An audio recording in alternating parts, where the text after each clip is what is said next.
अस्सलाम वालेकुम। कयामत से पहले ईसा अलैहिस्सलाम इस दुनिया में आएंगे।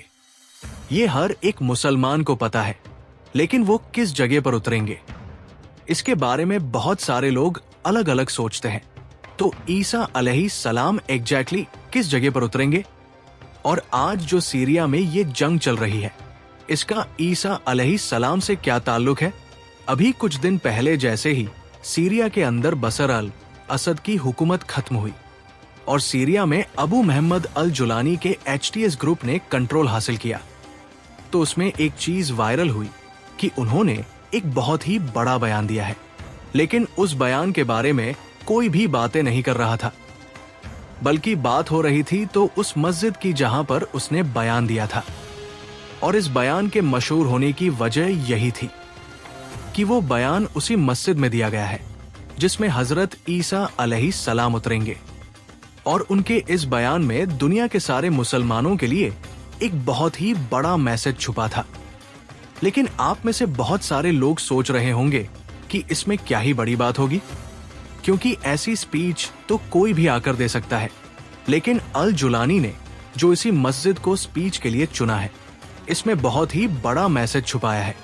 इस्लाम की सबसे ज्यादा मुकद्दस जगह मक्का में मौजूद काबा शरीफ है, और दूसरी जो सबसे ज्यादा मुकद्दस जगह है वो है मदीना की मस्जिद नबवी, और तीसरे नंबर पर नाम आता है बैतुल मुकद्दस का फलस्तीन। लेकिन इसका सीरिया से क्या ताल्लुक है? लेकिन इस्लाम की चौथी सबसे ज्यादा मुकद्दस जगह कहां पर मौजूद है? और ये बात तो आप सभी को पता होगी कि ईसा अलैहिस्सलाम कयामत से पहले इस दुनिया में जरूर आएंगे। लेकिन वो जिस जगह आएंगे वही इस्लाम की चौथी सबसे ज्यादा मुकद्दस जगह है। सीरिया की सबसे ज्यादा फेमस सिटी दमिश्क में एक मस्जिद मौजूद है जिसको आज लोग द ग्रैंड मॉस्क ऑफ दमिश्क भी कहते हैं। और यही वो मस्जिद है जिसमें हजरत ईसा अलैहिस्सलाम उतरेंगे अगर अल्लाह ने चाहा तो। और वो वक्त फजर का होगा, और उसी वक्त उसी मस्जिद में हजरत इमाम मेहदी भी मौजूद होंगे, और वो नमाज की जमात कराने की तैयारी कर रहे होंगे।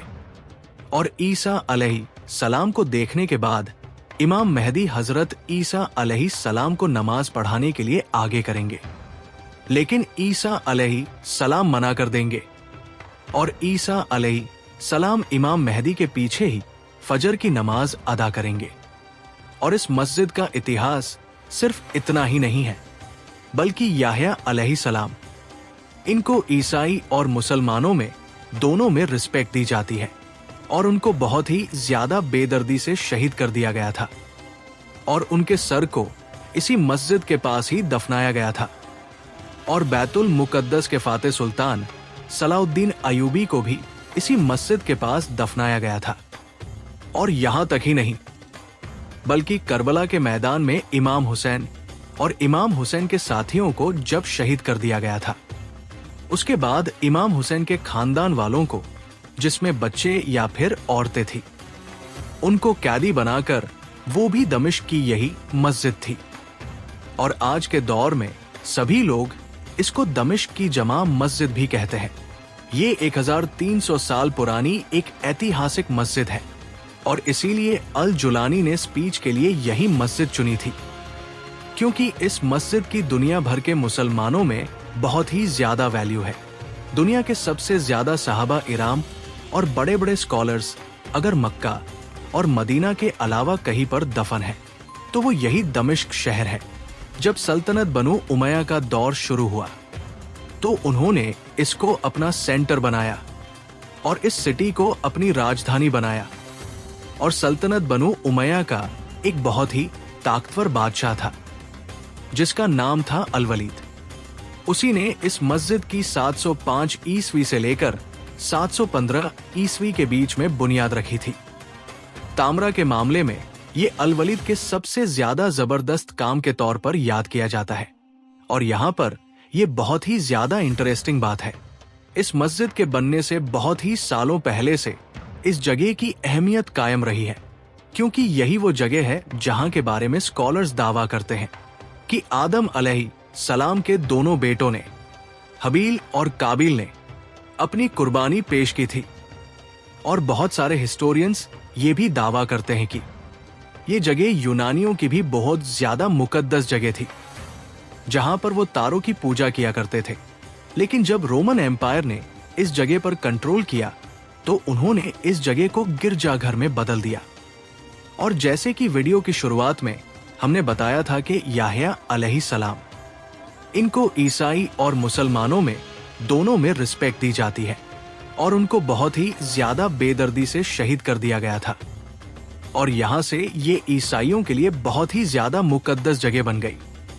जब ये मस्जिद बनना शुरू हुई थी तो ये पहली सदी हिजरी की सबसे बड़ी मस्जिद थी। इस मस्जिद को बनाने के लिए जो सामान मंगाया गया था वो सामान भारत और ईरान वगैरह से मंगाया गया था। इस मस्जिद को बनाने में सोने चांदी का बहुत ही ज्यादा इस्तेमाल किया गया था। और सबसे ज्यादा इंटरेस्टिंग बात तो ये है कि इसकी मीनार को बनाने के लिए इतनी गहरी खुदाई की गई थी कि नीचे से पानी निकल आया था। उस वक्त में ये मस्जिद बहुत ही ज्यादा पॉपुलर हो गई थी और बहुत ही दूर दूर से लोग इसको देखने के लिए आते थे। और ये मस्जिद सीरिया के लिए बहुत ही ज्यादा इंपॉर्टेंट है, और सिर्फ सीरिया के लिए ही नहीं बल्कि ये मुसलमानों में भी एक बहुत ही बड़ा मकाम रखती है।